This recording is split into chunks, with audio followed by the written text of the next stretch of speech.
बड़ी अज़मतों वाला महीना है, लेकिन इसकी रहमतें बरकतें वही आदमी हासिल करेगा जो इसके हुकूक भी अदा करेगा। अब देखें, नमाज बहुत बड़ी इबादत है।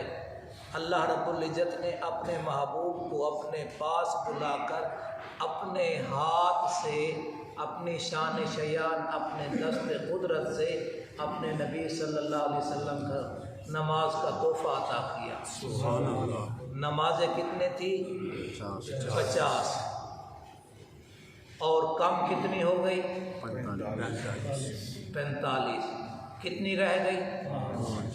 फरमाया मेरे महबूब आपकी उम्मत पढ़ेगी 5, मैं सवाब 50 का दूंगा। लेकिन कुछ नमाजी ऐसे होंगे, नमाज पढ़ेंगे, नमाज से फारिग होंगे, उनकी नमाज को पुराने कपड़े में लपेट कर उनके मुंह पे मार दी जाएगी। और ख़ुद नबी सल्लल्लाहु अलैहि वसल्लम के ज़माने में एक आदमी नमाज पढ़ रहा था, नमाज पढ़ी है, 2 रकातें 4 रकातें मुकम्मल की है। आप सल्लल्लाहु अलैहि वसल्लम के पास आपने कहा इरजी फसल्ली फ़इन्नका लम तुसल्ली, उठ जा, वापस जा, नमाज पढ़। तूने नमाज नहीं पढ़ी। उसने दोबारा पढ़ी। फिर आपने फरमाया इरजी फसल्ली फ़इन्नका लम तुसल्ली या कुम सल्ली फ़इन्नका लम तुसल्ली, जा तू नमाज पढ़। फिर तीसरी दफ़ा ये मामला पेश आया। तो नमाज बहुत अहम इबादत है, लेकिन इसके हुकूक हैं। कुरान मजीद अल्लाह का कलाम है। तबर्रक बिल कुरान फ़इन्नहु क़द ख़रज मिनल्लाह। नबी सल्लल्लाहु अलैहि वसल्लम ने फरमाया कुरान मजीद के ज़रिए अल्लाह की बरकतें हासिल करो। ये कुरान मजीद अल्लाह के अंदर से निकल के आया है। ये अल्लाह का कलाम है। कलाम करना, अंदर से निकलना, ये अल्लाह का कलाम है। लेकिन नबी सल्लल्लाहु अलैहि वसल्लम ने फरमाया वल कुरानु यलअनुहु, कुरान पढ़ने वाले पर कुरान लानत करता है। कोई चीज़ रह गई है ना। इसी तरह रोज़ा भी एक बहुत बड़ी इबादत है, लेकिन इसकी कबूलियत तब होगी जब इसके हुकूक अदा किए जाएं। और हुकूक ज़्यादा लंबे चौड़े, ज़्यादा हुकूक का समझाना बात लंबी हो जाएगी।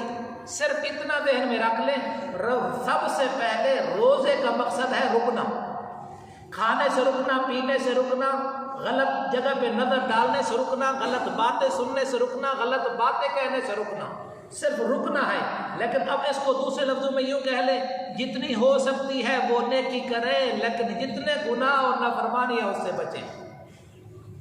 बचें। वगरना याद रखें, अल्लाह तबारक व तआला का कानून और ज़ाब्ता है।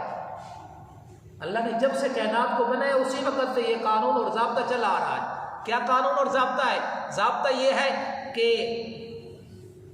जगह के बदलने से और वक़्त के बदलने से, जगह के बदलने से और वक़्त के बदलने से नेकियों का सवाब भी बढ़ जाता है, गुनाहों का वबाल भी बढ़ जाता है।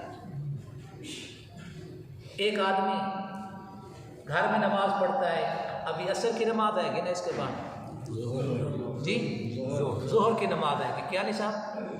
ज़ोहर की नमाज आएगी। एक आदमी ज़ोहर की नमाज पढ़ता है घर में, दूसरा आदमी ज़ोहर की नमाज पढ़ता है आपकी जामा मस्जिद में, तीसरा आदमी ज़ोहर की नमाज पढ़ता है मस्जिद नबवी में। सुभान अल्लाह, सुभान अल्लाह। अल्लाह आप सबको ले जाए। चौथा आदमी ज़ोहर की नमाज पढ़ता है बैतुल्लाह में। ज़ोहर की रकातें बराबर हैं, पढ़ने वाले भी तकरीबन उठक बैठक, उसके अंदर वक़्त भी बराबर है। लेकिन एक आदमी ने घर में नमाज पढ़ी, उसको 1 नमाज का सवाब। उसने आपकी जामा मस्जिद में नमाज पढ़ी, 27 से 500 नमाज का सवाब, जामा मस्जिद में 500 का सवाब। और एक आदमी ने मस्जिद नबवी में पढ़ी 1000 की भी आवाज़ आई है, 50,000 की भी आवाज़ आई। मशहूर हदीस और सही हदीस 1000 की। और आपको अल्लाह ताला ले जाए तो वो जो लगी होती है ना, वो उस पर लिखाई आती है, क्या कहते हैं उसको, उस पर लिखा हुआ होता है। मैंने वहाँ 3 दिन रहा हूँ, 2-3 दफ़ा देखा है। मस्जिद नबवी में जो मशहूर हदीस है वो यही है कि 1000 का सवाब, 1000 का सवाब, और जो बैतुल्लाह में पढ़े 1 लाख का सवाब। तो जगह के बदलने से सवाब बढ़ गया है। और आगे देखिए, एक आदमी चोरी करता है किसी दुकान पे, झूठ बोलता है किसी दुकान पे, गीबत करता है किसी दुकान पे, तोहमत लगाता है किसी दुकान पे, मार्केट पे, बाजार में, घर में। और एक आदमी झूठ बोलता है, गीबत करता है, बहतान बांधता है मस्जिद में। तीसरा आदमी यही झूठ, गीबत, बहतान लगाता है मस्जिद नबी में बैठकर। और चौथा आदमी बैतुल्लाह में यही काम करता है, झूठ, गीबत, बहतान। तो गुनाह का फर्क पड़ेगा नहीं पड़ेगा? वबाल बढ़ेगा नहीं बढ़ेगा? बढ़ेगा। कहते हैं बैतुल्लाह में सिर्फ बदकारी का इरादा किया था, अल्लाह ने उनको पत्थर बना दिया, शक्ल बदल दी थी। ये किसकी मिसाल होगी? जगह की, वक़्त की। एक आदमी नेकी करता है, नमाज पढ़ता है, बकिया 11 महीनों में एक आदमी नमाज पढ़ता है, रमज़ान मुबारक के महीने में एक आदमी नफल पढ़ता है, बकिया 11 महीनों में एक आदमी नफल पढ़ता है, रमज़ान मुबारक के महीने में। रमज़ान मुबारक, गैर रमज़ान मुबारक में नफल पढ़ेगा तो नफल का सवाब, फ़र्ज पढ़ेगा तो फ़र्ज का सवाब, सदका करेगा तो सदके का सवाब। लेकिन एक आदमी रमज़ान मुबारक में नफल पढ़ता है तो फ़र्ज का सवाब, एक आदमी रमज़ान मुबारक में फ़र्ज पढ़ता है तो उसको 70 फ़र्ज़ों का सवाब, 70 फ़र्ज़ों का सवाब। तो ये जगह, वक़्त, ये क्या हुई, किसकी मिसाल? वक़्त के बदलने से नेकी का सवाब भी बढ़ गया है और गुनाह का वबाल भी बढ़ गया है। मेरे आका अलैहिस्सलाम ने फरमाया, एक आदमी रमज़ान का रोज़ा जानबूझ के छोड़ देता है, एक है शरई उज़्र, वो इंशाअल्लाह तज़किरा आएगा। एक आदमी रमज़ान का रोज़ा छोड़ता है, ना बीमार है ना मुसाफिर है, बगैर किसी शरई उज़्र के वो रोज़ा छोड़ देता है, सारी जिंदगी रोज़ा रखता रहे। लब यक़ज़ी सौम दहर कुल्लिही व इन साम, सारी जिंदगी रोज़े रखता रहे, इसके सवाब को नहीं पहुंच सकता। ज़रा सोचने की बात है, रमज़ान के रोज़े में भी खाने पीने से रुकना पड़ता है, ख्वाहिशात से, और गैर रमज़ान मुबारक में भी खाने पीने और ख्वाहिशात से रुकना पड़ता है, और उसका भी टाइम यही, इसका भी टाइम यही, मेहनत मुशक्क़त भी है। लेकिन सारी ज़िंदगी, क्या वजह है? इस रमज़ान मुबारक में रहमतें, बरकतें नाज़िल हो रही है। रोज़े तो रख लेगा लेकिन रमज़ान की बरकतें कैसे हासिल करेगा? एक आदमी 364 रातें इबादत करता है, और एक आदमी, कौन सी रात है? लैलतुल क़द्र की रात। फरमाया, एक वो 364 रातें इबादत करता है, 364 का सवाब मिलेगा, हर रात एक रात का सवाब मिलेगा।